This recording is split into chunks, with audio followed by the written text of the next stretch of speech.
Yeah,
my brother.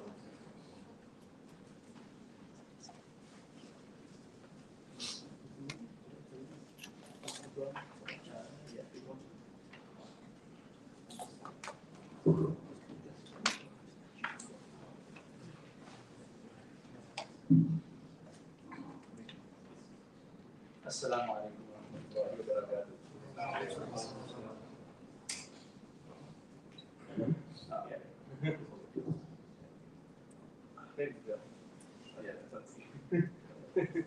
I'll start off with a recitation from the Quran. أعوذ بالله من الشيطان الرجيم. بسم الله الرحمن الرحيم. ولقد آتينا لقمان الحكمة أن اشكر لله ومن يشكر فإنما يشكر لنفسه ومن كفر فإن الله غني حميد. وإذ قال لقمان لابنه وهو يعظه يا بني لا تشرك بالله إن الشرك لظلم عظيم. ووصينا الإنسان بوالديه حملته أمه وهنا على وهن وفصاله في عامين أن اشكر لي ولوالديك إلي المصير. وإن جاهداك على أن تشرك بي ما ليس لك به علم فلا تطعهما وصاحبهما في الدنيا معروفا واتبع سبيل من أناب إلي ثم إلي مرجعكم فأنبئكم بما كنتم تعملون.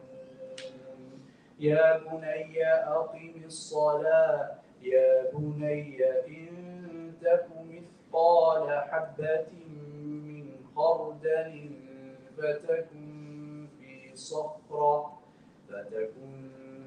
صخرة أو في السماوات أو في الأرض يأت بها الله إن الله لطيف خبير. يا بني أقم الصلاة وأمر بالمعروف وانه عن المنكر واصبر على ما أصابك إن ذلك من عزم الأمور. ولا تصعر خدك للناس ولا تمش في الأرض مرحا إن الله لا يحب كل مختال فخور. واقصد في مشيك واغضض من صوتك إن أنكر الأصوات لصوت الحمير. Assalamu alaikum wa rahmatullahi wa barakatuh. I'd like to welcome you all today to this introduction to investing and saving for Muslims. This is the first event of its kind for Bristol. We haven't historically covered this topic in great detail, and it's increasingly becoming very important, especially in times of high inflation, in uncertain times. And I think I'd like to start with the general principle that wealth is not something to be ashamed of. It's not something that we're supposed to push to one side and focus purely on hereafter. Our job as Muslims is to play an active role in this society, an active role in business.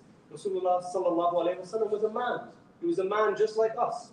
He woke up in the morning and he had to do the things that we do. Go to work, clean up loads, the whole thing. So I think it's important to remember this and stay away from the idea of locking oneself away. We need to propagate Islam. And to have wealth is to allow us to propagate effectively, to be successful, to be rich. These are things that we can show the non-Muslims out there as attributes to our faith. For example, I think it was a guy who's quite popular in pop media at the moment. He said one of the things he liked the most about Islam was the dedication of Muslims, especially the dedication in worldly affairs as well. Without further ado, I'll introduce myself. So my name is Aziz Deen. I'm part of the Association of Muslim Lawyers, and I'm an Islamic finance solicitor. I've been working in this industry for 4 years, and I have a very, very strong interest in the topic of personal finance.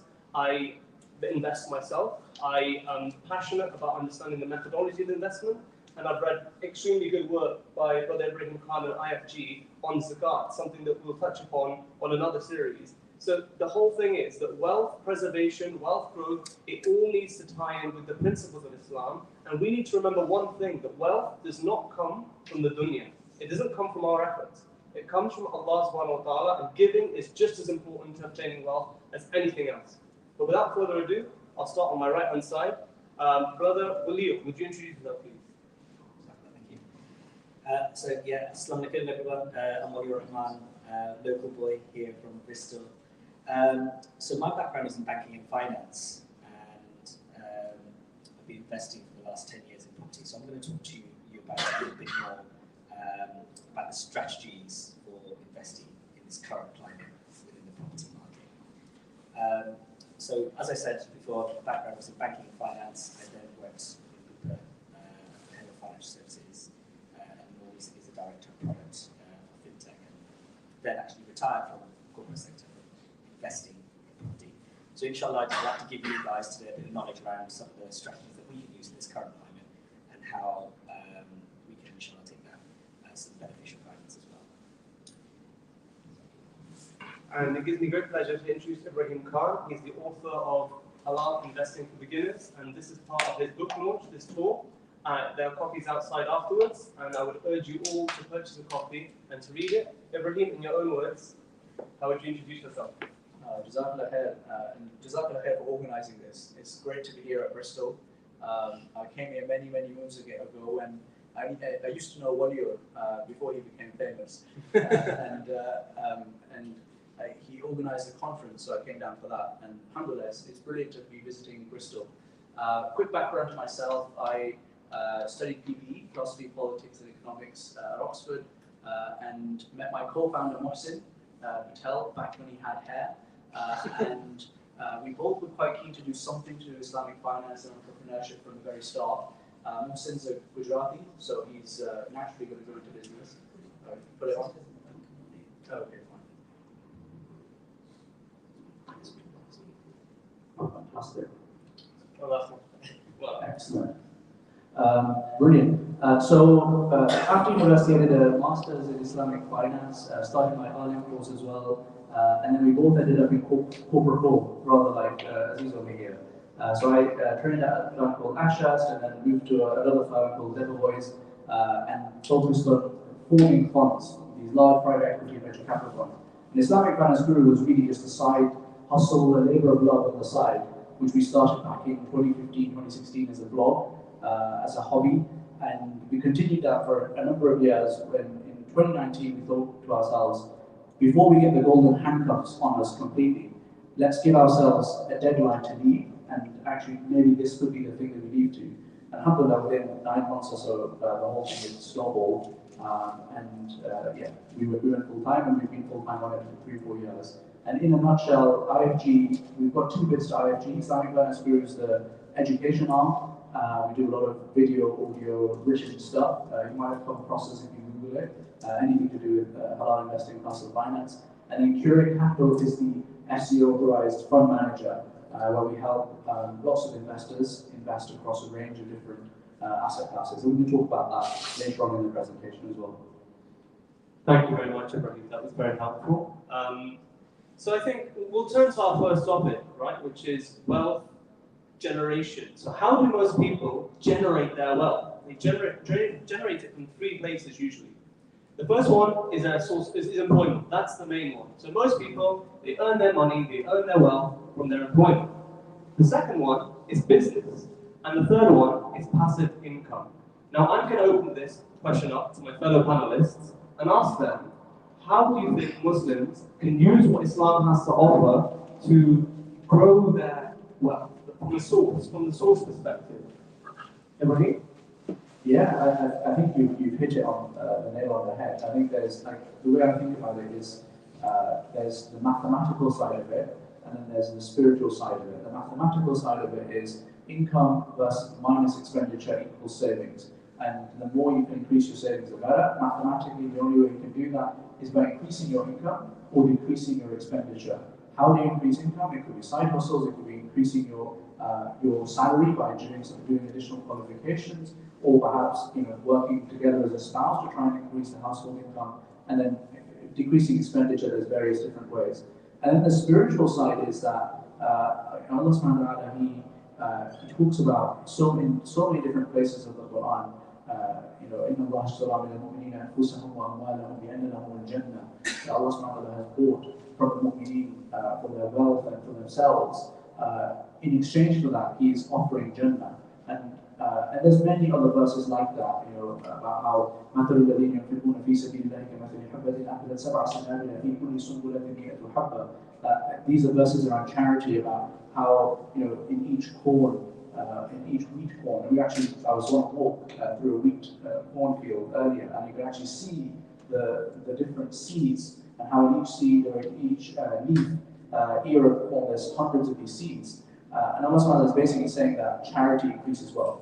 And I've seen that really, personally, I've seen that over the last year and a half. I've tried to really focus in on that. And it's crazy how Allah subhanahu wa ta'ala just blesses your wealth with charity, through giving charity. So I'd say there's the hard pragmatic hat, and then there's the spiritual hat as well. I completely agree, and I think the contacts of mine that have really done great in the dunya in terms of their financial success, they've all been systematic charity givers. Some of them have set up functioning charities, some of them have set up madrasas, and these people in our community, you know them, they walk amongst us, and they have a systematic process that helps them give back to the community, and Allah blesses them more. It's important to remember what the Holy Quran says. It encourages us to give a goodly loan to Allah, to give money in the path of God, and Allah will give you much more than what you have given. That's a fact. And in my opinion, this is one of the best investments, because your Creator is saying to you, if you give me this investment, you will get much better back, guaranteed, from your Creator. This is from the source. So that, it motivates me actually to push myself in the level of my donations, because really, parting with wealth for Muslims and for mankind in general is very difficult, because it's so hard to come by and so easy to go. But if you part with that wealth, you're showing pure submission to God. This is Islam in its sense, it's submission to God, submission to your Creator. If you're giving up something, you have £10,000, you're giving it up.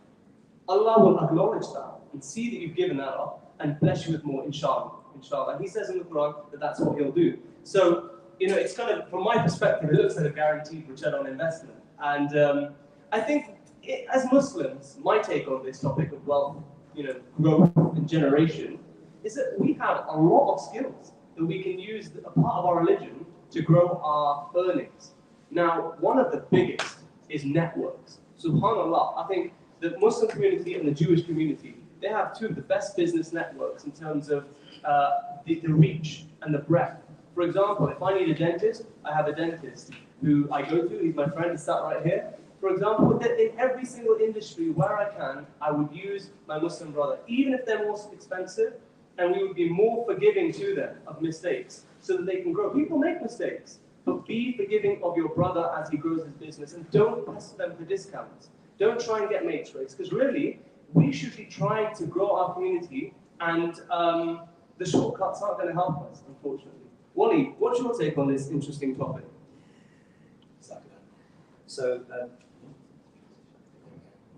not used to this, I'm not as serious as these guys. Okay, so let's just carry on from the whole topic of discounts as an example, right? One of the things that I found through my business, so after I finished working, after I retired from the corporate sector through investing, I looked at strategic adjacencies. I looked at, okay, well, what do I want to do? I want to give back to the Ummah, I want to help people. And so what I did was set up something to be able to give back to the community. And so through that, what I've seen is, alhamdulillah, I wasn't issued to my target market wasn't our community was white British male, 55 plus, what we call empty nesters who are children who've grown up and they've got some cash. And alhamdulillah, what I found is 95% of my clients are actually Muslim. However, within that segment, what we're finding is we've got a cultural disposition where we want to get a deal, we want to get a discount, we've really got to drive that price down. And I think there's no bad feeling there. I think that's just a natural thing within our community. But actually, we really want to grow wealth together. An example would be I'm helping the Jalalabad Islamic Centre with revamping the whole front of their masjid. So we've got an architect come in and another Muslim brother to come and give us a quote. He charges fees because he's got nice to fees for people to pay. But speaking with the committee, it was really difficult for them to pay that amount. We had to change our mindset. We had to really work on that mindset to pay his fees. But when we got there, what we found was the value add that we got just from paying. Right? So if we squeezed him and we got a discounted rate, we would have got just that little bit of that nugget. But because we paid his fees, he for the sake of Allah, he wanted to do a really good job for the masjid. So he did a full survey of the ground, did lots of extra stuff. And so what I mean by that is, look, help your brothers out. Obviously, you don't want to be paying excess, you want to pay the market rate. But actually, there's greater value as well that can be achieved through having a strong network and helping each other out and growing wealth together as well. I'd also add, just through investing alone or saving alone, isn't going to grow wealth, right? So we know about inflation, the rate of inflation is really high, and all those things. I think it's really key to have what I would call a joined-up approach, where you're spreading the risk. So you're investing some, you're saving some, you're putting pots of money into different things. Diversification. Diversification, exactly that. So look, I'll let you guys talk a bit more about that, and then I'll come on to it. Yeah. Because I don't want to get into the detail just yet. Aziz, could I jump on that? Yeah. I think it's really interesting what you were saying there, what you were about, and I've been thinking about this a fair bit over the recent months. There's my favorite hadith, that is this hadith that many people don't know. It's a Sahih hadith. Allah says, رحم الله عبدا سمحا إذا باع سمحا إذا اشترى سمحا إذا اقتضى. That Allah subhanahu wa ta'ala is merciful upon the servant who is lenient, سمحا إذا باع, when he is buying, when he is selling, and when he is calling in his loans. So if you think about it, that Allah subhanahu wa ta'ala is talking about mercy, and that's the thing that we really want. الراحمون يرحمهم الرحمن يرحموا من في الأرض يرحمكم من في السماء. Allah subhanahu wa ta'ala, there's another hadith that talks about how Allah subhanahu wa ta'ala has mercy upon the people on this earth who show mercy to other people, right? So we want Allah subhanahu wa ta'ala's mercy, that's the thing we want. And this is the way to do it, which is being lenient in buying and selling. But actually there's a more hard-nosed economic angle to this as well, which is that you can look at the economics of it. In a community, in let's say Bristol, there's probably an affluent area, there's a not so affluent area. And in the not so affluent area, people are usually actually more likely to negotiate hard, and it's all a bit cutthroat, it's all a bit, really on the edge of, getting the exact margin right.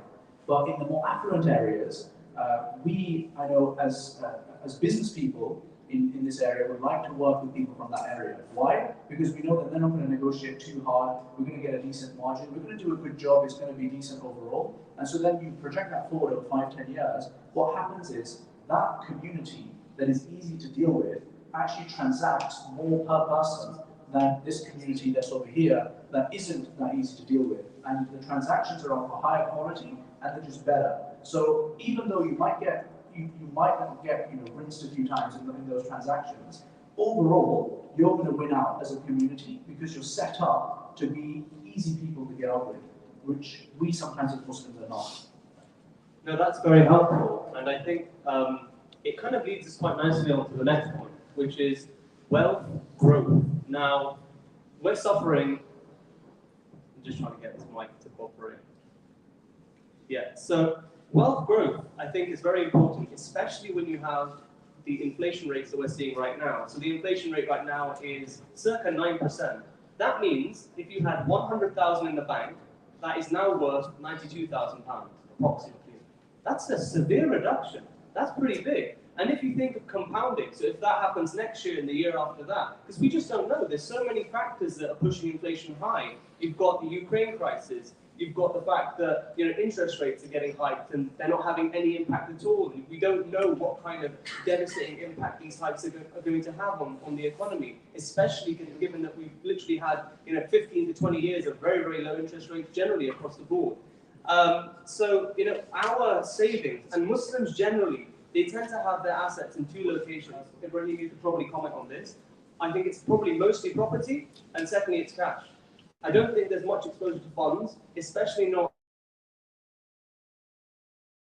very low reliance on the pension advantages, historically at least anyway, going back 20 or 30 years. I mean, a lot of our community, they are self-employed, taxi drivers, restaurant owners. These are the benefits of pensions, and that's something that we'll come on to slightly shortly. But the whole, if you buy into this economy where you've got a huge inflation rate, you need to have a systematic way of growing what you have in cash. Now, one great example of that is the pension, because the pension would grow by a 5% per year, for example, and inflation is, as a 20-year average, is 2.5%. So you're then growing your money, you're beating inflation and getting some more for your risk for investing. Now, this is the topic here, to talk about the different avenues of investment. And what I propose is, there's three of us here, but I think we should all take one sector specifically. Wally should take property. This is an area he knows intimately well. Ibrahim should take funds. This is an area he knows intimately well. And I'd be happy to take stocks. And I can talk about my experience in the stock market and the approaches that I use, and especially with an Islamic Sharia compliant lens. How do you invest as a Muslim and keep it Sharia compliant? I think we should start off with funds. Actually, no, we'll start with property, then we'll go to stock, and then we'll go to funds, because really you can't understand the fund if you don't understand the stock. Would you agree? Yes. Collection of stock. Okay, so Wally, take us away. This is an asset class that most of you are very familiar with. But Wally, I'd like you to specifically focus on systematic ways of investing in property for growth. And I especially think about the young people here and the people who don't have large amounts of savings. What options do they have? Would you recommend Islamic finance providers like Nesta, like Cardas, like StrideUp, Wayhome, QIB, Al Rayyan? There's many options out there. Please don't delude yourself as to the variety of options out there. And then I'll come on to my favorite topic, which is stocks.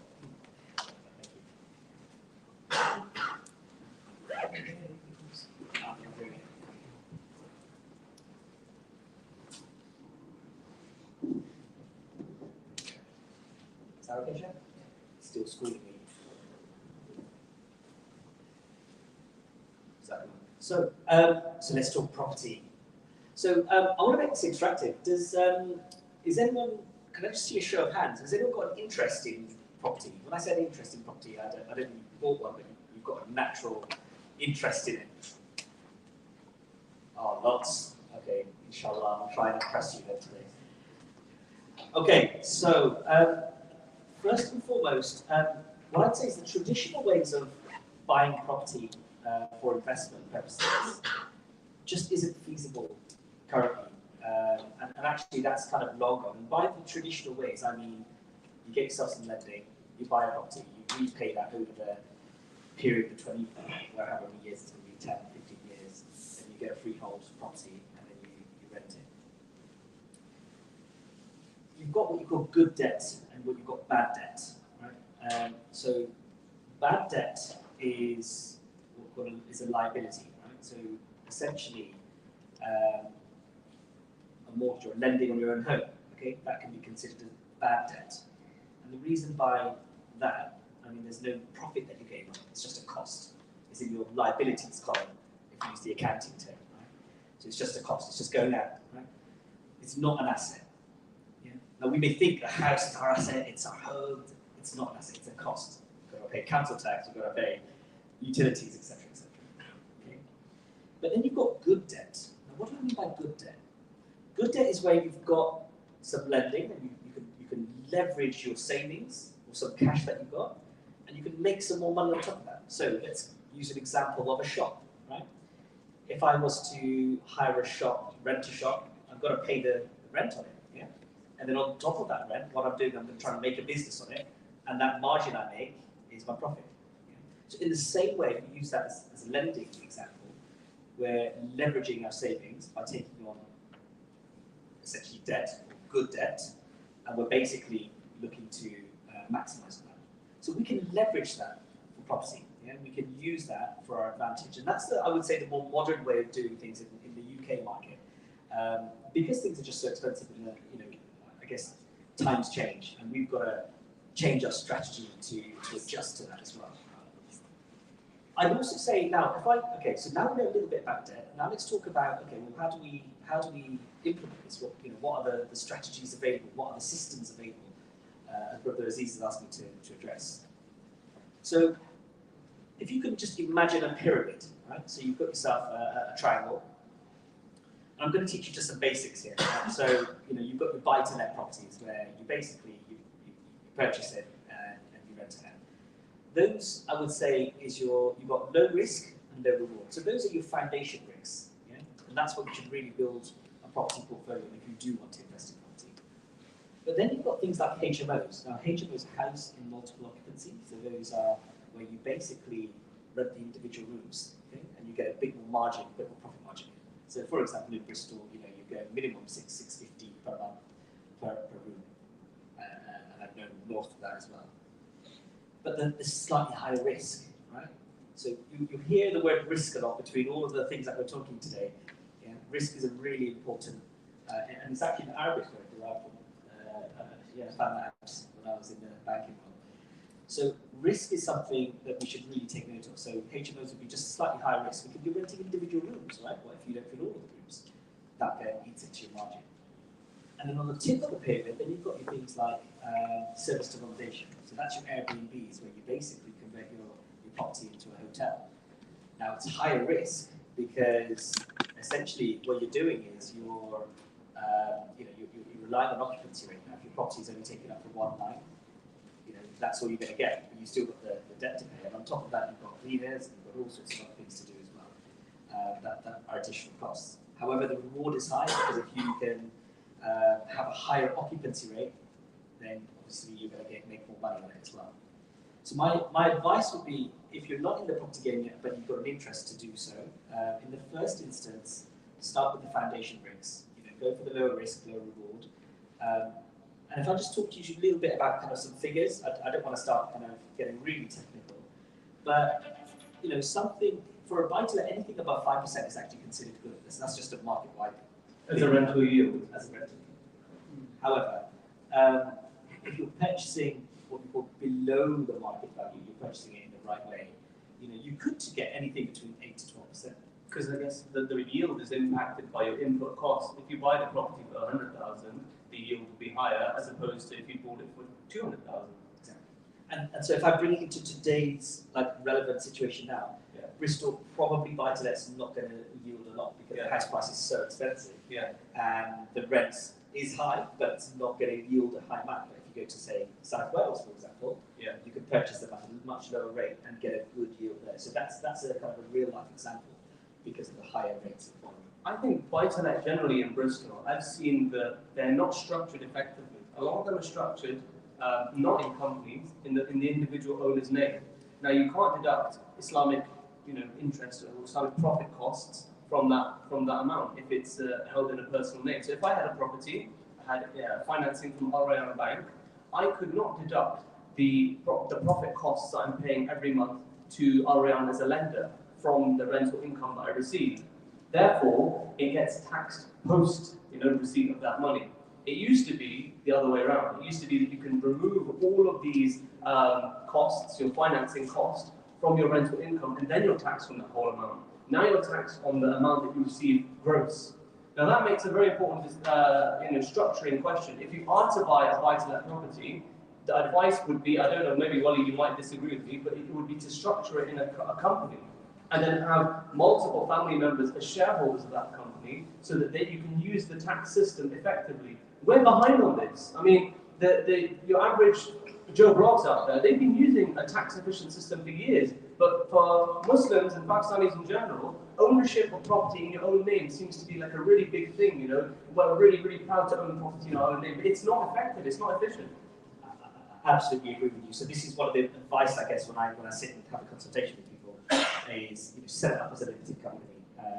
That's the most tax-efficient way. But actually, if we look long-term as well, why do we do this? I always ask, what's the vision? Why do you want to get involved in property? Why do you want to get involved in investing?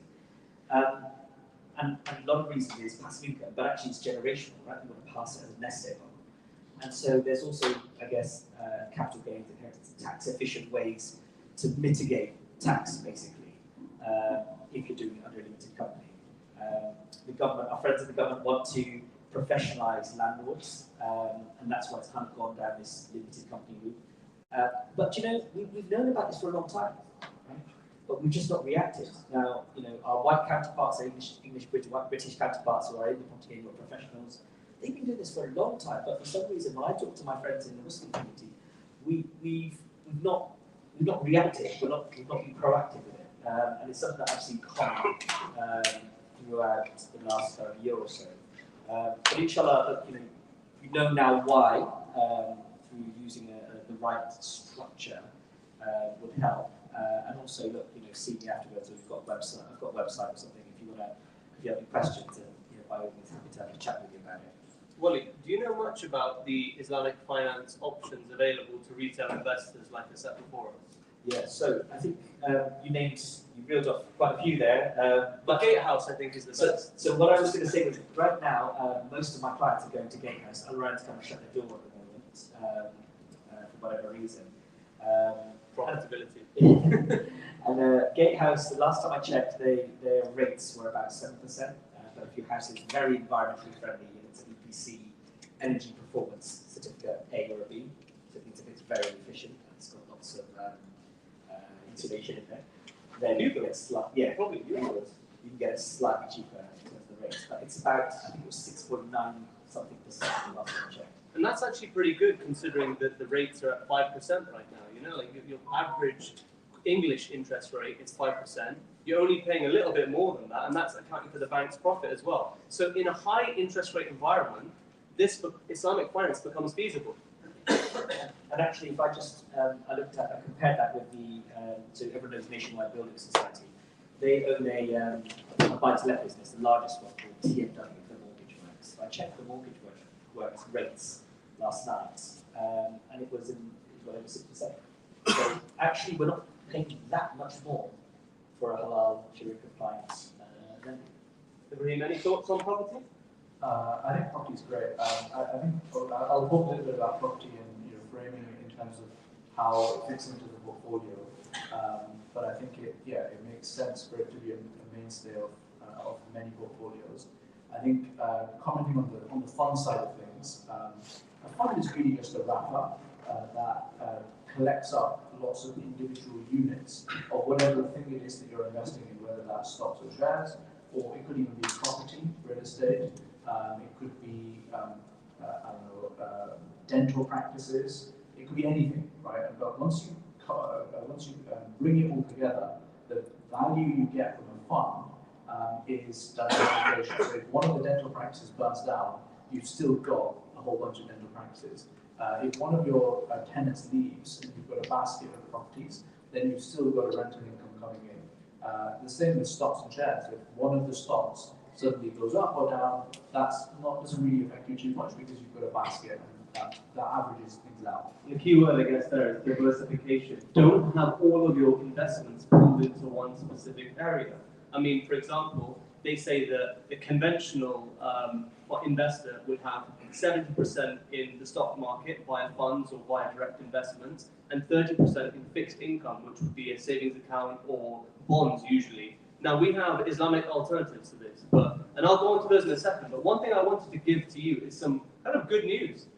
You can't go out and buy a £200,000 property today. Most of you can't do that. It's difficult. It's not easy, especially in times of where cash is so hard to come by. But what you can do is you can invest in a company that owns assets, or you can invest in, like Ibrahim was saying, a fund that has multiple companies that have multiple properties. So I'll give you an example. So Tritax Big Box is a logistics company. It's a logistics warehousing provider in the UK. So it owns shed loads of warehouses. Its tenants include Amazon, all sorts of different companies. I own shares in that company, so I have to tell you guys that.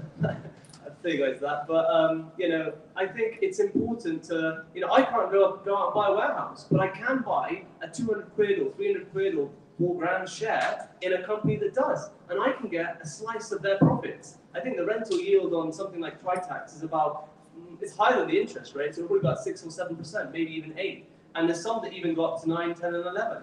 So don't feel that just because you don't have massive sums, you can't grow your wealth. You can. You just need to spend the time and look at the options that are out there.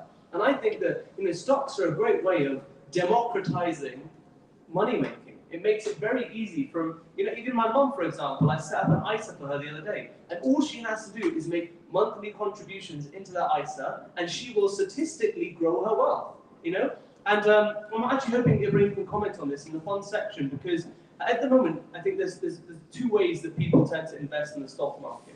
The first is that people do what I do, which is direct investment. It's a lot of time, it's a lot of research. It's really enjoyable if you're a nerd like me, but it's not easy, and I don't think the average person in the populace could do it.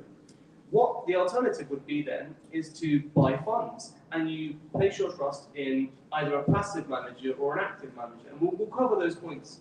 But I just want to tell you a little bit about stocks, because as you can see, I'm quite passionate about it. It's been very good to me, the stock market, because as Wally was saying, risk is inherent to wealth generation in Islam. This is why in Islam, we can't just leave our money in a bank and benefit from the savings account in the traditional conventional sense, because there's no risk. The bank's guaranteeing your money. Even if you had an Islamic savings account and it was backed by the government to up to the 80 grand limit, like the FSCS regulations require, you still wouldn't be, as a Muslim, allowed to take that 80 grand. Because when you deposit your money with an Islamic bank in a savings account, that would be considered Islamically as a risk-bearing investment. And therefore, you should take the risk associated with that, and the guarantee is not a pop-out that you can rely on under the principles of Sharia. So that's something quite important to note, that the risk is everywhere. There's no such thing as a risk-free investment. So take a little bit of risk, and information is key to balancing your risk. If you have the right information, you can take more risks. Your actually risk is lessened, as it were. So when it comes to stocks, generally, you've got 2 different kinds. You've got value stocks and you've got growth stocks. So look at growth stocks. I would ask the audience to give me, actually my brother, you can give me an example of a growth stock. Tesla. Tesla is the quintessential example of a growth stock. It's a company that a lot of people are buying its very, very expensive shares on the understanding that the company has massive growth ahead of it, and therefore the expensive price that you're paying is worth it. So a growth share has a couple of characteristics. 1, it tends to be more expensive relative to the assets that it owns, and 2, it's projecting a lot of growth in the future to justify that increased risk. It often is the case that doesn't pan out. The growth story never fully materializes, and there are some examples that I could give. For example, Zoom during the lockdown, that grew immensely in terms of share value. The share went skyrocketing high, and everybody was thinking, we need to get some Zoom, and if we don't get it, we're going to miss out. And then it collapsed. It didn't collapse, but I think it went down by something like 200-300%. Now, why did that happen? Any seasoned investor would know that that company needs to have an earnings source. Like, it's all well and good, the whole world using Zoom, but where is their earnings coming from? And learning a little bit about accounting will serve you so well in your journey of investment. And so we talk about two growth stocks, Zoom and Tesla. Let's talk about value. Now, value stocks, I think they're my personal preference because it's a good way of compounding, slowly compounding wealth. I'm not looking for massive stonking returns. Venture capital funds, they achieve massively insane levels of growth. And Ibrahim, I'd love if you could mention some of the kind of statistics that you've seen in venture capital. But for me, from a risk perspective, I'm going to balance my risks and responsibilities. I know I'm going to have to buy a house in the near future. I know I have immediate obligations to meet. So I want to invest in companies that I know are going to be around in 5 or 6 years' time, or even 10 years' time. I want companies that are solid, stable, that pay dividends, that pay me every month or every quarter, but owning a share in that company. Like I receive, for example, my month's salary in dividends sometimes. That's not because I'm loaded. It's because I've got the right strategy in place, and you could do the same. You could make sure that you're looking for companies that pay high dividends and that and then add another layer to your finances. It's diversification. It's another stream of income. So you're no longer relying on just employment and business. You're relying on passive income that comes into your personal finances and bolsters it. And it usually comes in a tax-efficient manner if you're using an ISA or something like that. So a good example of a value company would be Rolls-Royce, a company that has a history of paying dividends. It has some growth, but really it's not, people are not expecting it to massively redevelop and reshape the world. A supermarket would be another good example. And maybe even Tritax, a company that owns logistics hubs and warehouses. Now, I think it's important now that we talk about Sharia compliance when investing in stocks, and then I'll hand over to Ibrahim to talk about funds. So Sharia compliance is very important. There are certain asset classes within the stock world that we can't touch. So one of those would be gambling. Don't go near it. Stay away from it. It's haram. Don't go near alcohol. Don't go near anything kind of media, filmish related. Personally, that's my personal preference. And there's a list actually online. The Dow Jones have a Sharia compliant tracker, and they include which sectors of the economy tend to be Sharia compliant. Some people say defense isn't acceptable, but I look at each defense company I own on a very outcomes-focused way. So, for example, although Rolls-Royce is down as a defense company, I think it's actually more of an engine manufacturer, and you kind of have to make a call, according to your personal decisions. And the most important thing, do not invest in companies with high debt. Now, you can check this. You can go online, type it. I'm sure it's on your Planet School. I've done an article on debt calculations, right? Yeah.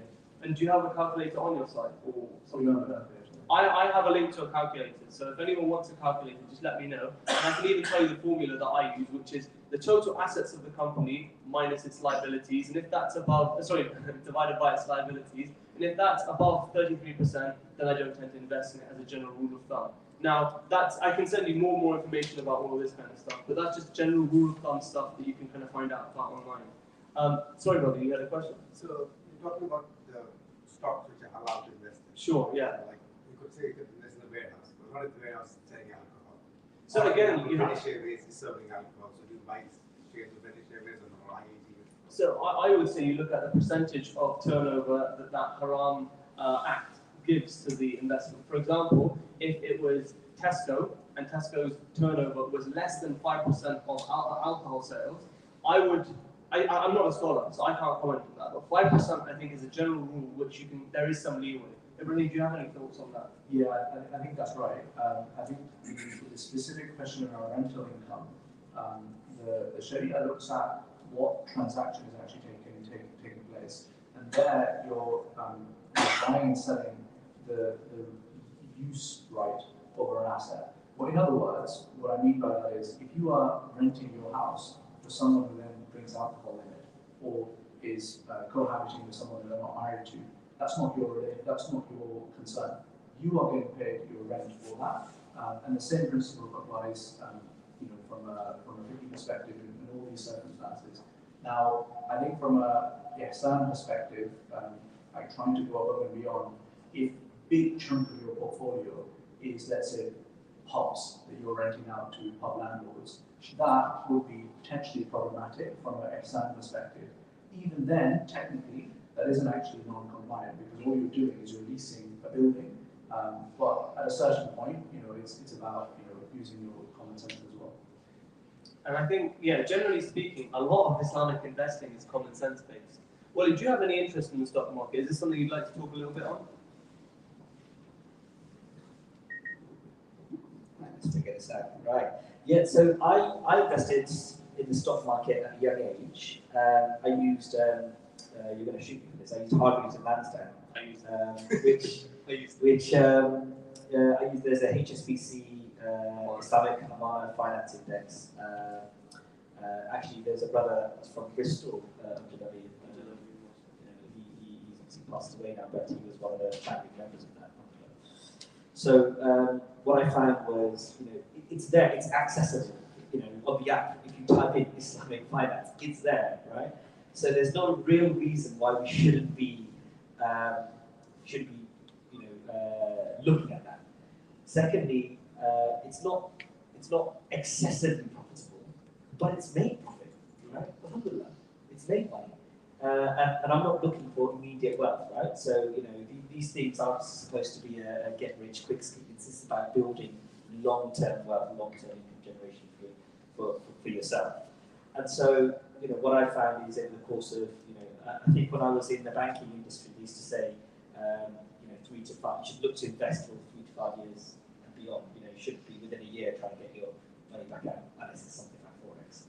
But from my perspective, over the course of 3 to 5 years, that compounded and built and built and built.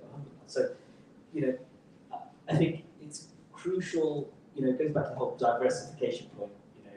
Obviously, I'm here with a property hat on, and that's my kind of that's my thing that I do. But I absolutely look at stocks and shares because it's important to diversify that. If the property market crashes and everything goes down the pot, inshallah that won't happen. But if it does, you need to be able to rely on other sources of income there as well. So that would be my kind of key point. And actually on that, I think diversification when it comes to your portfolio, I think that's very important. For example, I make sure that I'm not overexposed to certain areas. So for example, I might have 33% in property, I might have 10% in medical tech, I might have 20% in defense, Sharia compliant defense companies, I might have another 20% in what's another kind, retail or something like that. Don't put all your eggs in one basket. Split your funds out. And if you're using a good provider, a good stockbroker, then you can quite easily make it cost efficient to spread your wealth, quite easily scattergun it almost, so that at any given time, if you need to extract wealth from your stock portfolio, you can do so without great difficulty. Because, for example, let's say you invested massively in hotels, and then a recession hits and a pandemic hits where everybody's locked inside, and you want to liquidate your stock holdings. How are you going to do that effectively? Because all your money's in hotels. So you have to spread it across multiple different avenues. And I think this topic alone, this conversation alone, needs to carry on. I'm more than happy, actually. Maybe I'll put a piece of paper in front, and we could run some courses or some classes on how to invest intelligently. Because I hate it. I hate it so much when people in our community lose massive sums to stupid Forex scams and stuff like that, and then the whole investing kind of infrastructure gets tarred with the same scam brush. It's not the case, and you're just going to miss out. Like, I was speaking to somebody I really respect the other day, and he was saying, oh, this whole investing thing's a scam. I know this person who lost X amount of money. You don't even know what he was invested in. I know what he was invested in. He was invested in something that I wouldn't go near because it's not even Sharia compliant. So we need more literacy. We need more understanding. I spent 3 years of my weekends for the past 3 years learning this stuff. For 1 whole year, I spent every weekend before putting a single penny in the market. That should show you that you can't just jump into it because the risks are too high. You need to, as a Muslim, minimize your risks. There are 3 things in Islam, Islamic compliance, that we need to be wary of. Riba, which is interest, gharar, which is kind of uncertainty, and maysir, which is speculation. Speculation is the worst. speculating is like me throwing 50 grand into Tesla and saying, oh, the cars is going to do well in the future, it's going to happen, it's going to happen. That's stupid. Look at their finances. Look at their debt. Look at their ratios of profit and loss. Look at the company, understand it, be in a position so that if somebody asks you, why do you own Tesla, you can speak chapter and verse on it. And I think I could do that about my holdings because I dedicate the time. And if you don't have the time, then turn to funds. I just wonder, what are we going to be covering next? And we're going to cover your points. Yeah. And I think we could use your slides as a starting point because they're mostly funds related, right? Yeah, I mean, there's a mixture. So I was planning to go through personal finance. Let's do that. And then the basics of investment, and then go into specific investments. Let's do it. But I don't want to, cover things where if we're going to cover other things. No, I think we're done now on our main topics. These are Okay. the things I want to discuss, different asset classes. Great. And I think if you go with your presentation, let's try and test it. Great. Let's do that. Yeah, let's do that. Bismillah. Okay, so I'll rip through it because we've actually covered a lot of stuff already, which is great. So I think actually taking a step back right to the beginning, why do we care about this stuff? The reason why I do what I do, IFG, the reason why I left the corporate world behind and do this is because if we think about the economy as a whole, if we think about this building that we're sat in, we think about the clothes that we're wearing, if you stop instead and you put the Apple HoloLens, their new thing that they've released, and you now see the world for what it is from an economic perspective, and suddenly you're like Neo, and you can see the crisscrossing of the economic transactions that tie everything together. This is not a building. This is £500,000 of a property asset. This is not a T-shirt. It's 10 quid, 20 quid worth of something that people can buy and sell. These, when you go to work, your relationships are at some level economic relationships. And if we think about why we're here on this earth, Allah subhanahu wa ta'ala says, وَمَا خَلَقْتُ الْجِنَّ وَالْإِنسَ إِلَّا لِيَعْبُدُونَ. I did not create jinn and mankind except but to worship me. And we think about how we're bringing this ibadah, this subservience to Him, to life, and we do that without really thinking about the lubricant that fits all of this together, which is money, then we're missing the point, we're missing the plot. And if we look at the hadith of Prophet where on the day of judgment you will be questioned about 5 things before you are even allowed to move from your spot. And of those things, there are 2 of them are your money and how you earned it and how you spent it. So this is absolutely vital. The second thing is the average net worth globally for an individual. Any ideas? What would the average net worth be for an individual? £50,000? More, a little bit more. 500,000 less. It's closer to 50. 200. 80. Someone said 80. 80,000 is correct. $80,000 is the average net worth of an individual across the world today. What's the average for a Muslim? Any ideas? 15. Who said 20? So that's actually really close. It's $16,000.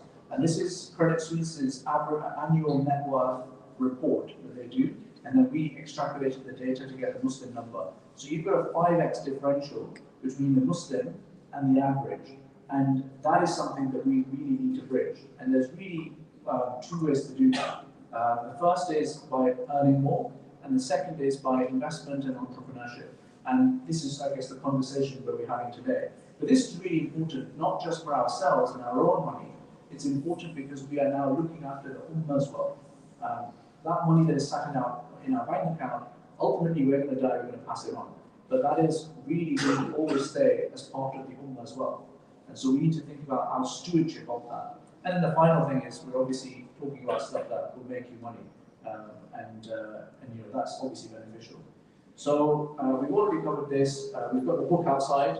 You should check that out. We were very privileged to, I think I've sent you the old one, to get some recommendations from Sheikh Nasser Qadi, from Sheikh Ibn Haddad, Mufti Faz Adam, Haris Irfan, a nice eclectic mix of people.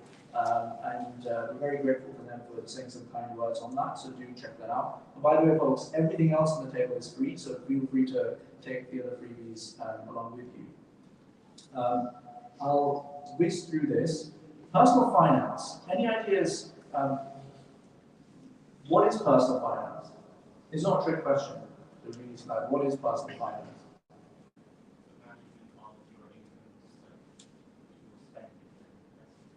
Yeah, the management of your income that you're spending as your investments. Okay, great. Yeah. Managing your own money. Managing your own money. Any other ideas? Two great suggestions. How you fund your life. How you fund your life. Brilliant. Okay, so all of these are the right answers, basically. It's everything to do with your money that is related to you as an individual. And personal finance done well can be really life-changing. Done badly, it can result in an absolute car crash.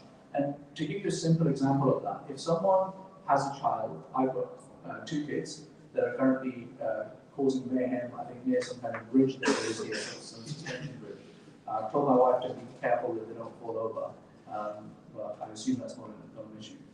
So those kids, when they're born, if you set a direct debit for £50 and you just do that monthly, over a period of 18 years, by the time they actually get to university, you've most likely paid for their entire university, or at least 2 years of that university. So that's just a really simple move that you can make, but most people start thinking about funding university at the age of 15 or 16, and that's far too late for you to be able to achieve that result.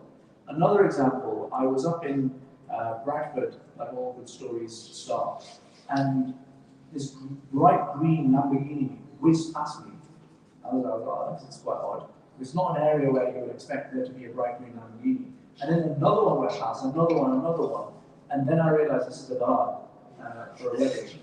And the average person, the average Desi wedding, I was doing some research, the average Desi wedding costs £50,000. And I was thinking, if you just take that 50,000, and many people will go into debt to be able to afford that. So you can cripple an entire generation and put a huge amount of pressure on that marriage. If, on the other hand, you take 35,000 of that money and you just give it to the couple, because why are you hiring these Lamborghinis? Because presumably you want to show your love for the couple. But perhaps the better way to do it is just give them the money and say invest it. And instead, over 20 years again, that couple will have saved up enough money to put 3 kids through university without having to take out any loans. So these are really simple game-changing moves that can be made that can really seriously change the way that our life goes. So could you talk a little bit about the statistics for, let's say you put £50 a month for a kid's SIP or whatever it's called. How much of that would be the capital amount put in? So what kind of growth can the average investor expect? What do you mean by that? So, for example, if you're making a monthly payment of £50, what proportion of that total £50 all added up is going to be growth? So, for example, let's say it turns into 20,000 and you put in 15,000 and this £5,000 growth. What are the average growth statistics so that people understand what the opportunity is? Otherwise, it just looks like an account that they're just showing 50 quid. You know, what's happening with this money? What's it being used for?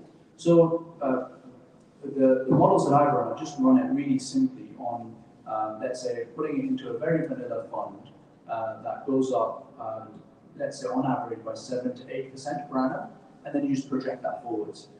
So that's roughly what it was based on. And that was actually a trick question because I know somebody who has paid for 2 kids' child education by extremely simple investing. They literally set up this junior ISA, that's what it's called, a junior ISA, and paid into that consistently for 18 years. That kid has circa 55 grand, I think, to play with. And this is somebody very, very close to me who's the least sophisticated investor I know. Like, there could be somebody least sophisticated. There just doesn't exist. So it just goes to show that it's all about knowledge of mechanisms. Now, this mechanism is there. I think research it and use the opportunity. Brilliant. I'll remember that. Sorry, just one question on the ISA.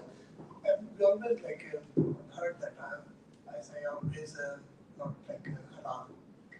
So, Ibrahim, I think your average, let's put ourselves in the shoes of the average investor who starts a child ISA. They open their brokerage account and the government gives them some initial money, I think, to start off with, something like that, it contributes a little bit. Then you look at what are your options? What do you do with that cash lump sum? Well, you can't just leave it in a cash form because that would generate interest, which is not halal. So then you look at this, there's 3 funds, right? 3 or 4, there's not much more than that. And I think that's something that really frustrates me about Islamic finance, is that there are only 3 or 4 funds that the Islamic community is investing in. They tend to have, so one of them is iShares America, and it's got 200-300 American companies. Then there's iShares Worldwide, and it has loads of risky emerging markets companies, but there's so many of them. There's circa 360, maybe even more. I read the report once. So you can get a lot of diversification, and it's a very safe way to grow wealth. But you're not likely to make bucks and bucks, because when you're strategically investing, you're looking at a company and deciding, will that company do well over the course of 10 years? Like, is there a market for Zoom? No, there isn't. But is there a market for Adobe, which has AI software that can make images and stuff like that? Yeah, of course. Like, AI is going to play a massive role in that. So there's 2 strategies. You can invest it in a fund and be very risk averse, or you could specifically invest in a fund and also pick certain stocks that you think are going to do well based on your research. Yeah, and sorry, just to answer the question specifically, John, you made a very valid point there. Going back to it and wrapping all things up, if you invest in those 4 Islamic Sharia compliant funds, that's very safe. Likewise, if you invest in a company that you've already certified to be Sharia compliant because 1, it's in a halal area, 2, the debt levels are not unreasonably high, and thirdly, it fills all the criteria that are in place, then you can use an ISA in an Islamic manner. And ISA is just like this bottle. It could have vodka in it or it could have water in it, but the bottle's still halal. It's about what you do with it. Brilliant. This is just a tax wrapper, so just think of it as that. Great. So let me zoom ahead, because I'm conscious that you guys don't want to be, it'll be difficult to concentrate for too long. Quick one on pensions. So this is a really important one. If you, hands up if you've got a pension. Okay. So apparently 30% of the Muslims in the UK, when we did our research through our mailing list, 30% of people don't have a pension. Muslims don't have a pension. And the problem with not having a pension is that you're giving up free money, because your employer needs to contribute in to match your pension. And Muslims are missing out on that, and it's roughly a 12 to 13 billion pound black hole that we are sleepwalking our way into, which is a bit of an issue. So definitely make sure that you get your pension sorted. There really is only one Islamic pension fund available, unfortunately, called the HSBC Islamic Fund. So whichever company you're with, check their pension scheme and search for that and go for that. There are ways where you can actually diversify further by extracting out that fund, extracting out that money and putting it into a SIP and then investing in other things. But don't get too complicated. Just have a pension for a start. I have a comment on this. And I'm very concerned, actually. I've been increasingly concerned that most of the Islamic community in the UK and globally as well is tied up in that fund. If that fund were to go down for some reason, or there to be any issues, as a whole, the Ummah would suffer disproportionately. I think we need more impact, we need more diversification of funds that are available, and I think there's more than just Amana. Is there not the 2 iShares ones as well? And there's another couple, there's a Gulfer one. I think it depends on your provider. Okay. Aviva, for example, yeah, which is the one that I was using. Okay. Yeah. So my provider, I think, is Scottish Widows, and I think they allow for all 3. I think, is it all 3 that they allow for? It's only HSBC, fine. Maybe that's something that we need to do. Maybe that we need to start getting these other Islamic finance funds added to the pensions. Like Wahid, they came recently to my firm and they did a long presentation about how they've got diversification, and it's very good for the Ummah. My HR firm department turned around and said, look, we've got one option, but I should have, and I will inshallah, say, actually, no, it's not fair that my non-Islamic counterparts have 60 or 70 funds that they can invest in, and I only get one. And that investment is going to disproportionately impact the Islamic, because I think that fund as well, it has an over-exposure to tech. I think I looked at the constituency, and I didn't like it that much. Is that right? Have you looked at it? So I mean, if you want to get property, if you want consistent projected returns, you don't want to have large exposure to growth, then I don't think it's the right one for you. Brilliant. Jazakallah khair for that. Aziz, completely agree. Another question? Just going back to that 30%. A lot of pension funds are kind of tied to the fund like the what if a lot of those companies are haram? They invest in insurance companies, alcohol companies. Could it be that a lot of Muslims choose not to go into a pension and to use that money instead to invest themselves? Yeah, so I think tax efficiency is really important. Now, my pension, as it stands, is not halal. Now, I'm trying to find a way of getting diversification in my pension and to make sure that I'm not just in one fund, Amana. I know I'm trying to make that decision and try and take it forward. So firstly, it's not looking inwards, like looking what can you do more to support the Islamic economy and to grow things and to make things better. Your question was specifically on what if a fund that you hold is haram. Now, you're not allowed to have an exposure to a haram company, and unless it's past your initial Sharia screening, and it's definitely halal, then you just can't hold it, right? Is it better to be out of the market? I think that's one for a Sharia scholar, right? Because if you're out of the market, you don't get the tax efficiencies that come with a pension. My solution at the moment is put it in a conventional pension, keep it ticking along, and as soon as I can, make the right decision to move into something that I feel comfortable with, then do it. I think actually this is a very good point that we need to discuss with Sharia scholars, and Mufti Faraz Adam, I think, is the best guy for this, and inshallah, if I find an answer for it, I'll share it. Ibrahim, do you have any initial thoughts on this particular point? Yeah, who do you work for? So I work for a small consultancy, so I looked through there through the fund. I did initially invest. I did have a pension with them, but some of the companies that we invest in. Sure. And I can't take that into a Sure. SIP. So I've asked them, I want to take that into a SIP, my choice. Yeah. I build my own fund. Makes sense. They don't do it. Yeah, so Instead of investing in that pension, they do contribute quite a bit. So I am losing out free money, so to speak. I get it. I thought, hang on a minute, what's the best thing for me to do? The best thing for you to do would be, so there's a legal opinion that we have got from a leading barrister in pensions that you can download and you can give to your HR. The legal opinion says that the company is breaking the law. It's going contrary to the Equality Act 2010 because they're not providing something that they should be just because you're a Muslim, which is indirect discrimination. Usually the list is that. What if there's only one fund? Yeah, so that's a second issue. But I think he's saying that there isn't even anything that he can go for. Yeah. I think the very first thing the company should be doing is actually allowing you to, or their provider, you just need to push them to add on the HSBC Islamic Fund. Yeah, just on that point, actually, because I work for Lloyds, we had the same issue where they didn't even have the fund, and we used that same document because I was part of 4 or 5 Muslims that put pressure on the account manager, and they just went away. So part of the problem is that they just don't know. Unless we as Muslims raise our concerns, they will never know. Agreed. It's a boring subject, right? Yeah, exactly. Why would you? It's a very niche and boring subject. Let me whiz through this, and then I guess we can take lots of questions. So, 3 things you keep for investing: consistency, diversification, and long-term approach. This is the benefit of consistency. Mr. Warren Buffett compounded over 80, 90 years and is now worth 100 billion. Started off very, very small. So that's a live example of that. Diversification. On the left, you see how we invest. On the right, you see how the 1% invest. And when I was in the funds world, I actually used to deal with the funds of people like, let's say, the Gates Foundation or the Bezos Family Office. And this is exactly how these guys invest. And the benefit you get of this is A, diversification, but B, you also get yourself exposure to multiple things like real estate, private equity, hedge funds, venture capital, etc. And these things are actually a little bit higher risk, but also higher reward. And what you do if you take multiple goes at these slightly higher risk things, is that overall, because it's so spread out, your risk is pretty much the same, and your net return goes up. Long-term approach, the reason why this is beneficial, for complicated reasons, we've got inflation in our system, and if you just hold in the stock market, or you just hold assets, over a period of 10, 20 years, you will almost certainly end up being profitable.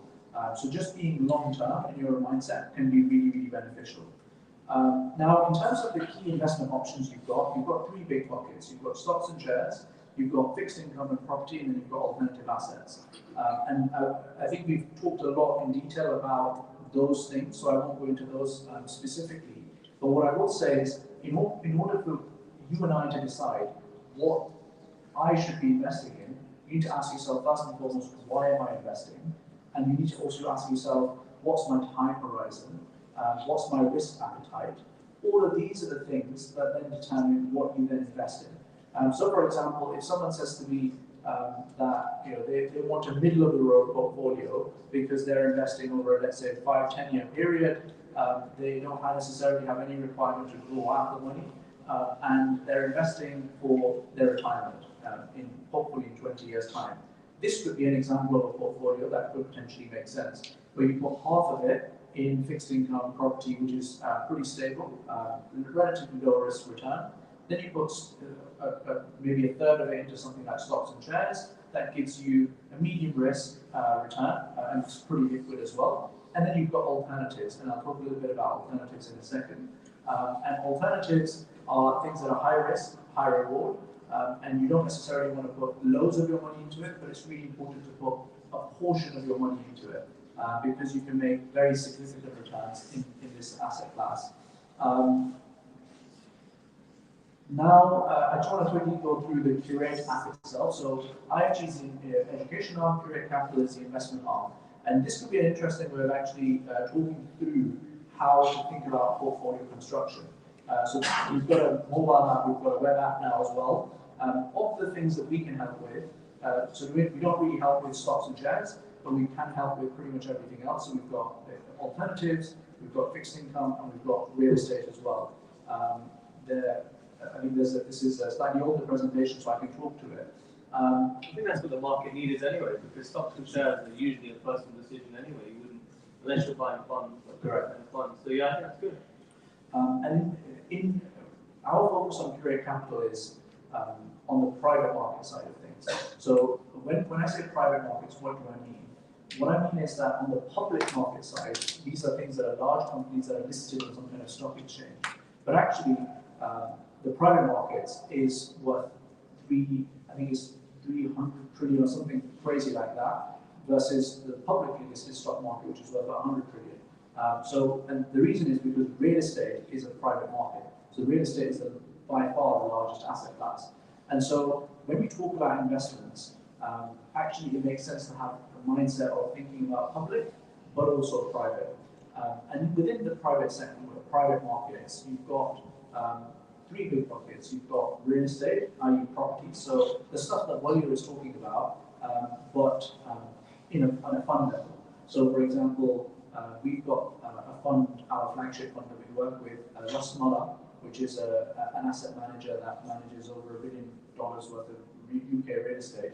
And what we do, What kind of real estate is it? yeah, so it's a service accommodation.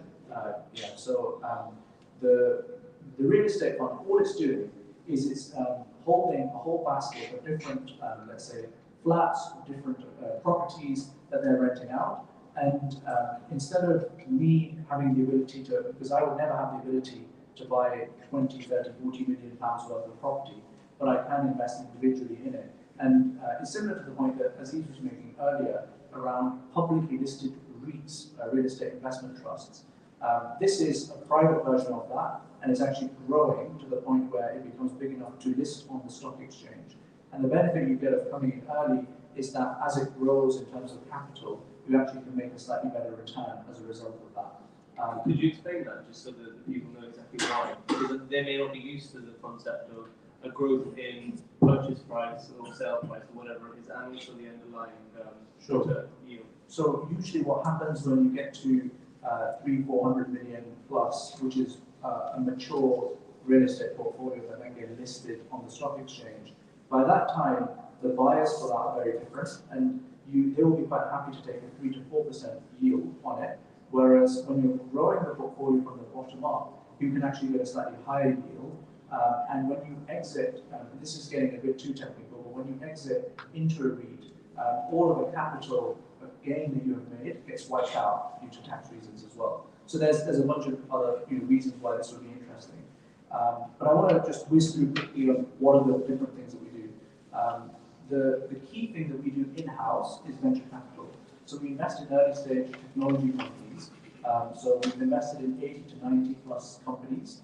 Hopefully the future Amazons, Microsofts, and Googles of the world. and 65% of those are actually Muslim founders as well. So the idea is that if you really want to help Muslim community level up, then entrepreneurship is one of the key ways that we do that. And so we've invested in those, and the kind of returns you get with venture capital, you're looking at north of 33% annualized. It is illiquid though, and it is high risk, so it does take 7 to 10 years to actually exit.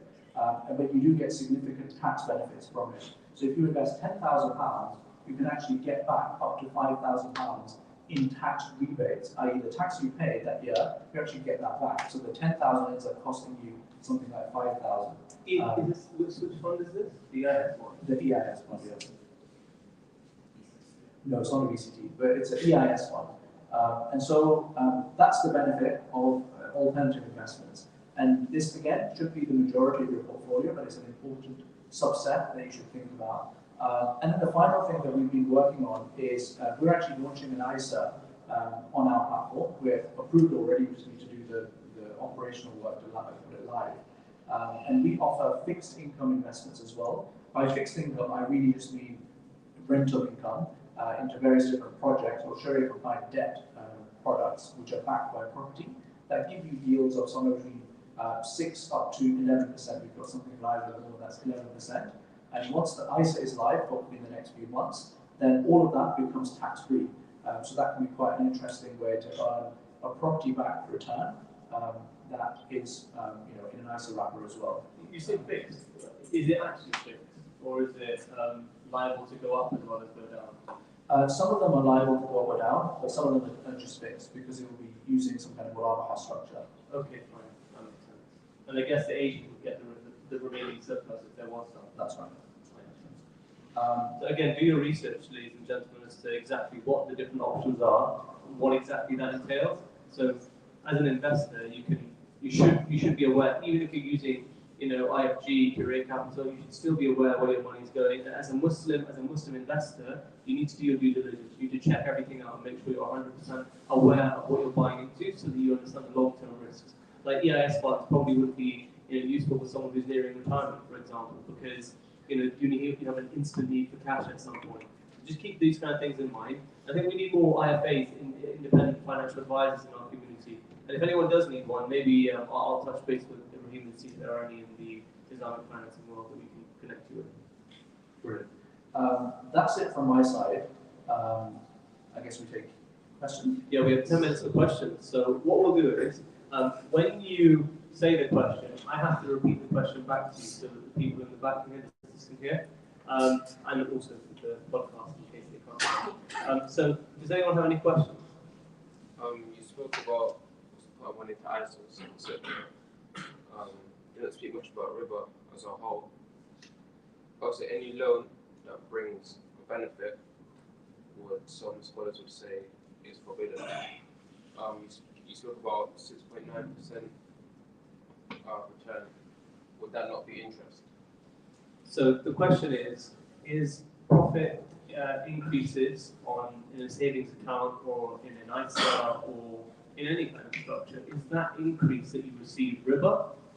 No, because you're basically getting your money, you're making sure that you're investing it in a Sharia compliant endeavor, for example, an Islamic savings account, and what you receive is a share of that profit, that increase. It's not unjust increase because you're open to risk.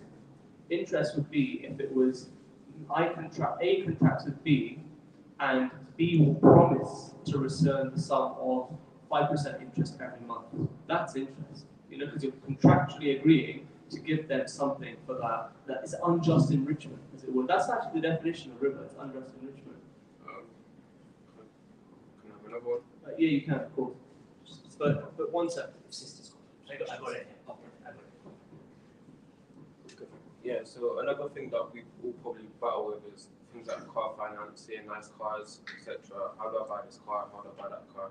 So the safest Islamic way seems like buy at a profit, where the Islamic bank will buy it for you, and then they sell the car to you at a profit, which is obviously.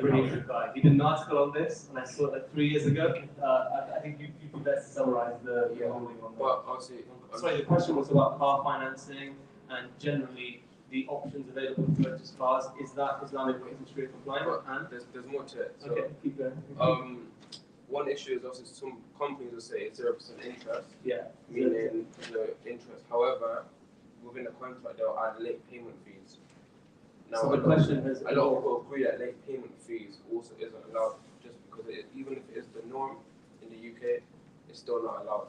So the question summarized, I'm very bad at this, I'll do my best. The question summarized is car financing halal and are late payment fees acceptable according to Islam? Everybody please say. Yeah, sure. So on the late payment fees point, I think it's a really simple one.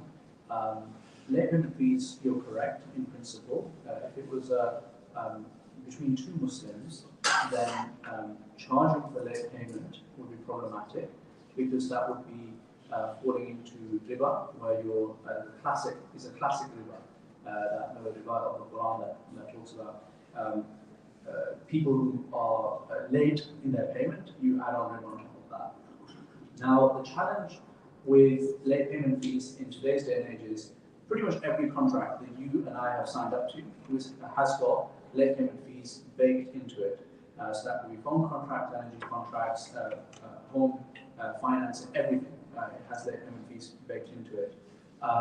And the way that the scholars think about late payment fees is that they see it as a condition in the contract that is suspended. That's how they model from a Sharia perspective in today's Western lands that we live in.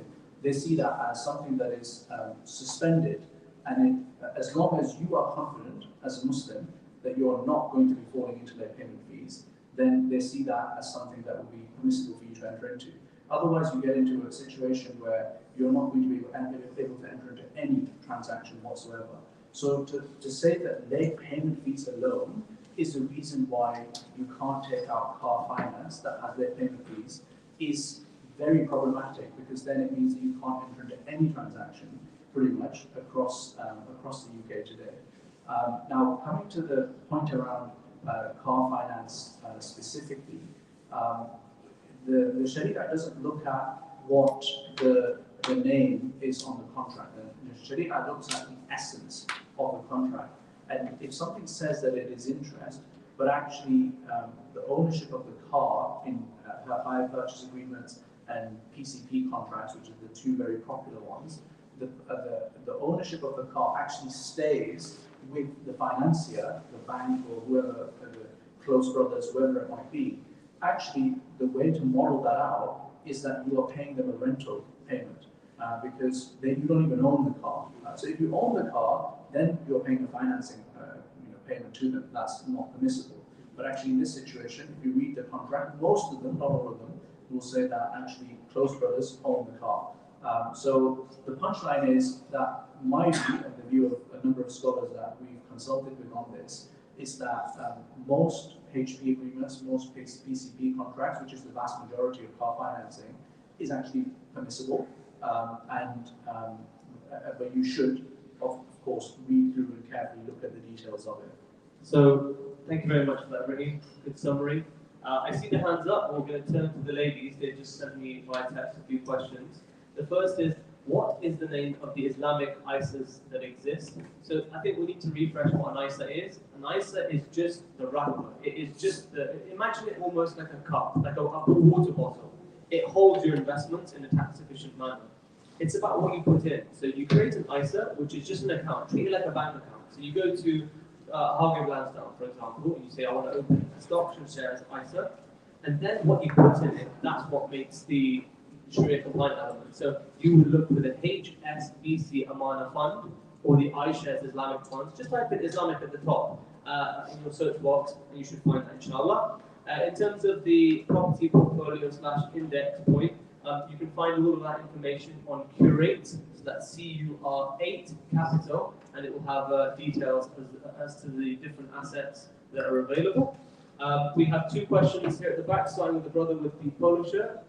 So my question is on personal finance more generally, not stocks, shares, funds, and property.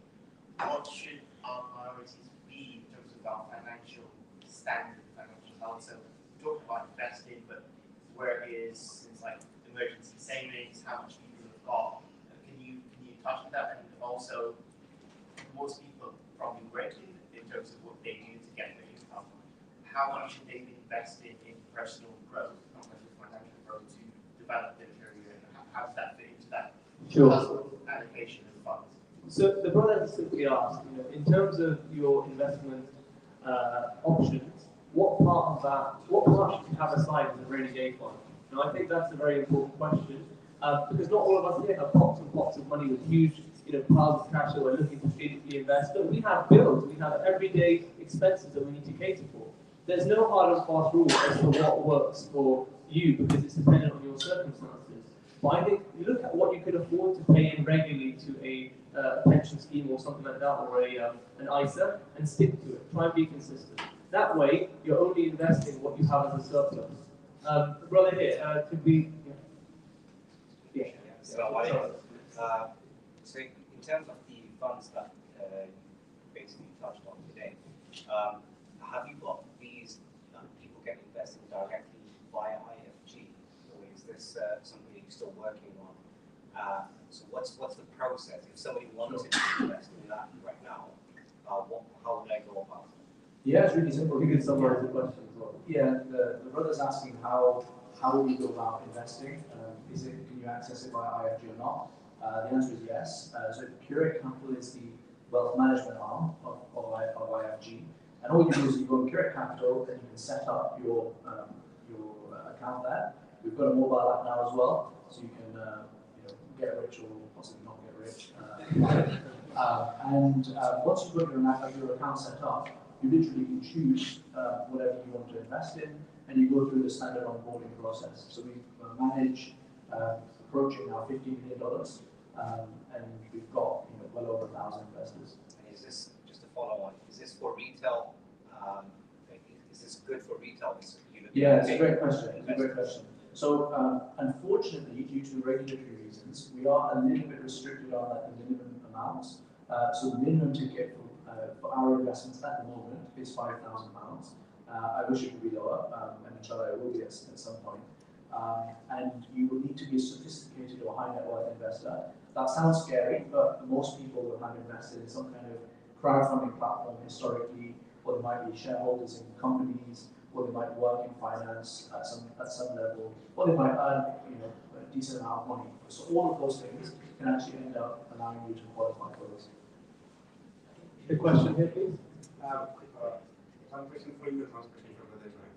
So when you're researching your shares, which one is allowed after compliant? So I use Zoya sometimes. Zoya is great. By the way, so the brother made a very valid point. He reminded me to tell you that Zoya Finance is a really good app that helps you assess whether a stock is Sharia compliant. Is there a subscription? Yes. So if you want to look at the individual breakdowns of what part of the business is Sharia compliant, how much you have to pay for it. So I think $7.99 a month, and you can have a breakdown as to what's Sharia compliant. So the question is like, for example, Rolls Royce. So Rolls Royce is not Sharia compliant on the way. But if you look at it from my point of view, like manufactured engines, but they have made it non-Sharia compliant. So this is where I get to try. I think they're wrong. Because I'm an investor. So how do a normal person can't read, like, how do we try and figure out which stock is safe to invest in? So the brother has asked which stocks. So, for example, the example the brother gave was that Zoya Finance have declared Rolls-Royce as a non-Sharia compliant stock. And the brother's saying, how can we determine whether that's correct or incorrect? So firstly, we look at Zoya's rationale. What is their rationale for branding this as haram, right? And it would probably be because Zoya have a blanket filter, which basically says that defense companies as a whole are deemed Sharia non-compliant.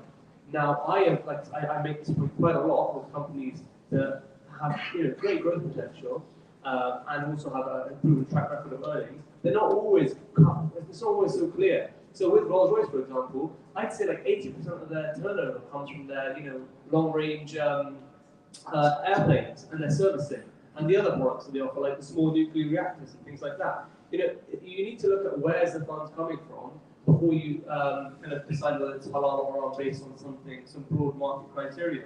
Because the whole sector of defence has some bad eggs, definitely, which they're not Sharia compliant. but there are quite a lot that you can assess and determine whether they are halal or not. Anyway, turning here to Azim. So yeah, just following up on that, I guess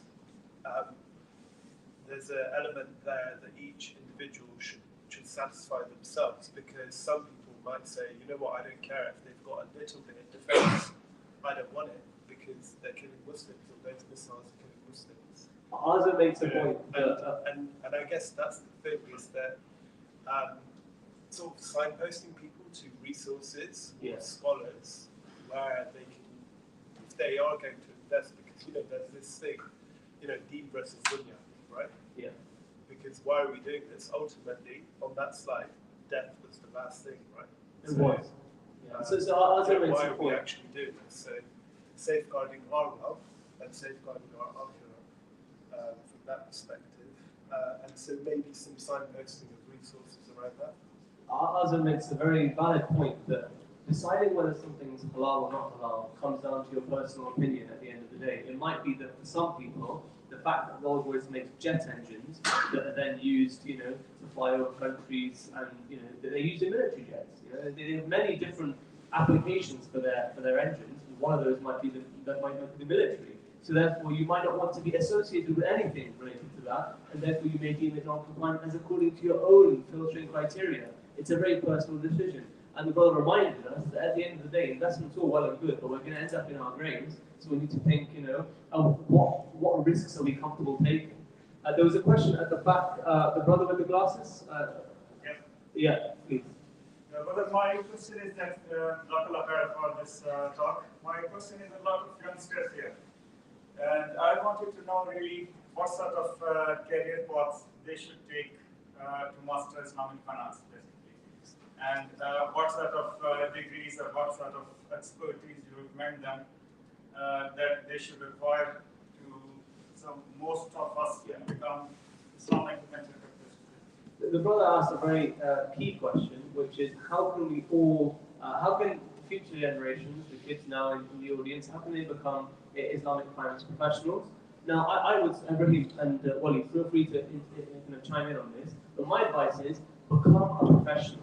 Become a professional, full stop. Don't go into a profession looking to become an Islamic finance professional.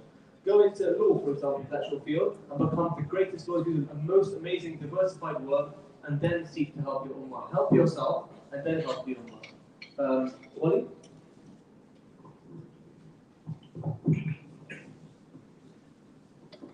Thank you so much. Yeah, look, just echo that.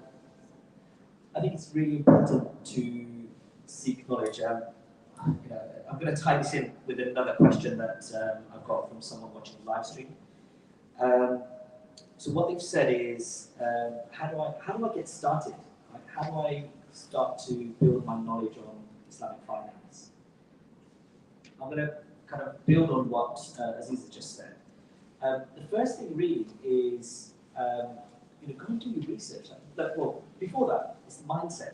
Right? Let's start to get out of this systematic mindset. It's about changing your mindset. And once you work on your mindset, in terms of getting into that investor mindset, into investor mentality, then go and seek the knowledge. And there's various ways you can do that. Obviously, Ibrahim talks about quite a lot through Islamic Finance Guru, and obviously that's a really good source of knowledge. I go there still, and that's a really good way to do that. But talk to people, talk to mentor figures as well, and there's lots of stuff there. Okay, brother, you ready with your question? Yeah. No, I was just gonna say, sorry. So if you guys were to start again, say you're 18, you get your first jobs and all that kind of stuff, how would you, or what would you prioritize when you're deciding where to put your money and all that kind of stuff? Because obviously at that age you might be maybe starting off uni or doing a part-time job, maybe full-time job, whatever it is. It's a really good question. Trying to organize everything. I love that question. If we were to start again when you're at the age of 18, and I consider myself 18, but if I was to start again, what would I do differently? What would I do? First and foremost, I would start investing. Right? Just basic. I had it in my head. I used to give a good talk, to give the chat. I'm going to invest and buy a house and do this. Did nothing. Bought clothes, spent money on restaurants, did the usual stuff that probably, I wouldn't even consider most people young people, I'd say. Fairly young people. But you know, Yeah, I was going to say, yeah. yeah, what do you think I went up here? Falling in my places. But what I'd say is that take action, man. Yeah? Take action. So, mindset, knowledge, laser focused execution. Take action. I think education is very important to this, and you don't want to end up with loads of assets that are not worth anything. So, for example, you might come into investing with all these good intentions, and you might buy this crypto that no one's heard of, and you might lose all your money. Education will prevent you from making these silly mistakes. So, first of all, do what I did. I think I spent a year, like I said, every weekend went to the library at the University of West of England, and just on my own chilled there, read some books with some friends as well, actually sometimes, and helped try to increase our knowledge before we made risky decisions. Because now I could make a very risky decision. I could put my whole year's salary, for example, into one company because I feel that confident that I have the skills to assess whether it's worthwhile or not. And you need to build that kind of information bank before you can really commit in an intelligent, Sharia-compliant manner. Do we have any more questions? I think we're running very low on time. Let's do Brother Hicks. We're short on time here. My question is about Sukuk and profit participation notes. Yeah. Do you mind just telling us a bit more about those asset classes and how we can get access to them, as they're usually denominated with quite high figures. So yeah. Usually retail investors are not able to access Sukuk yeah. or EPNs. So the brother asked a little bit about Sukuk and the high denomination Sharia compliant loan notes and how people can get access to them and what are the benefits. I think this lies very firmly within your realm, Raheem, and I think that hopefully you can elaborate. Sure. So you've got publicly listed Sukuk. What is a Sukuk? Tell everyone what Sukuk is. So Sukuk is an Islamic equivalent of a bond, where essentially you've got some kind of property that's or some kind of asset that is being leased, and so instead of an interest return, there's some kind of rental return that's going on. So think of it as an Islamic bond. So you've got publicly listed Sukuk, like the Franklin Templeton Sukuk Fund, and I think there's a few others knocking around. They're okay, they're not like great, but they're out there. You also can synthetically look to create what you're trying to do with Sukuk, which is create a low-risk return that is backed by something that's pretty safe. So if you've got enough money, you could just put that into something like property or like a fixed income fund, either directly or through platforms. And then I would say the third thing is, every so often we will actually offer Sukuk funds that are listed, not necessarily in the UK, but they might be listed in, let's say, the Middle East. So we did a GFA Sukuk fund recently, about 6 months ago. So yeah, there's different ways to do it. Wahid Invest, also in a very conservative portfolio, is mainly Sukuk, is my understanding. So that could be another way of gaining exposure to it. But yeah, you're right, it's a tricky one. Okay, so I think we'll give it to the last question now. Uncle over has been waiting for some time. This might be one for Ibrahim here. Okay. Pensions. If you've got lots of pots of pensions all over the place, what's the best advice for somebody who has that? What do you do with them? Because you've got little pots all over. Because you've worked all your life, and you've got employer contributed, you contributed. Sure. Yeah, it's a good question. The question is, if you've got multiple pots of pensions everywhere, what's the best approach with that? I think probably the best approach is that you consolidate them all up into one. There's actually really easy ways that you can now do that.